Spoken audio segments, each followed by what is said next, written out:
مزمور 71 جه خدا کلام. دعا کدن محافظت وسیع. ای خداوند تر پناه باوردم، پس ونال هی وقت خجالت زده ببم. تی ایدالت مرا آزاد و خلاص کن. می دعای گوش بکن و مرا نجات بدن. مرا پناهگاه صخره ببو تا همه وقت بتنمونه طرف بشم. تو می نجات را فرمان بدهی، چرکی تو می قلعه و صخره ایسی. خدایا مرا شرور آدمان دست جا خلاص کن، جا آدمانی کی بی رحم و ظالمی سیدی. چونکی تو ای خداوند می امیدی سی، ای سرور جمی روزگار جوانی می اعتماد بی. جه وقتی که به دنیا بمم تو می تکیه گاه بی. تو مرا جمی مار شکم به دنیا باوردی، پس من همیشه تر ستایش کنم.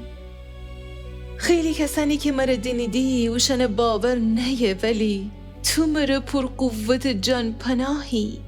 می دهن تی ستایش اعلام کنه و تمام روز تی عظمته. ای پیری وقت مرا فینشن بز اینکه می زور و قوت جبین شه مرا ترک نکن. چون که می دشمنن میزید گب زنیدی و اوشنی که قصد داردی مرا بکشید هم دیگر مرا مشورت کنیدی و گیدی. خدا اونه ترک کده، پس اونه دنبال بشید و اونه دستگیر بکنید، چون که هیچ کس نیه که اونه نجات بده. ای خدا میجه دور نوه بستن. خدایا هرچی زودتر مرا کمک بکن. می جان دشمنان خجالت زده و نابود بید و اوشنی که تقلا کنیدی مرا آسیب بزنید بی آبروی رسوایی اوشن لباس ببر. ولی من همیشه امیدوار منم و تر ویشتر و ویشتر ستایش کنم. می زون جتی ادالت گبزنه و تی نجات تمام روزن و گویا کنم، هرچند که اون ایش مردن می دانایی جویشتره. تی زور و قوت مرا ایم و ای سرور جه ایدالتی که فقط تیشینه خبر دهم. ای خدا جمی جوانی وقت مرا تعلیم بدهی، منم تا بی امروز تی عجیب کاران اعلام کنم.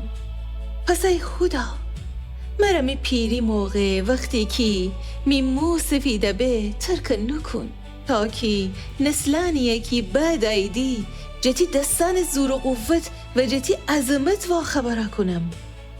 ای خدا تی ایدالت بجورترین آسمانان فرسه، تو که عظیم کاران انجام بدهی. خدایا کیست تی من استن، تو که وشتی خیلی سختیان و بلایان بیدینم. ای ورده می جان تازه کنی، ای ورده مر زمین جلف جگایان جا بیرون فکشی، مر پیلکس چکنی و آرامش فدی.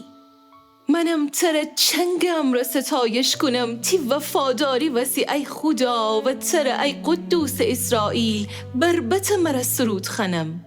وقتی تر سرود خنم می لبن شادیم را تر ایچگره زنه و حتی می جن که اون مرا فدیه فدایی. می زبانم تمام روز جتی ادالت گبزنه، چون که اوشنی که تقلا کدیدی مرا آسیب بزنید خجالت زده و رسوا ببستی.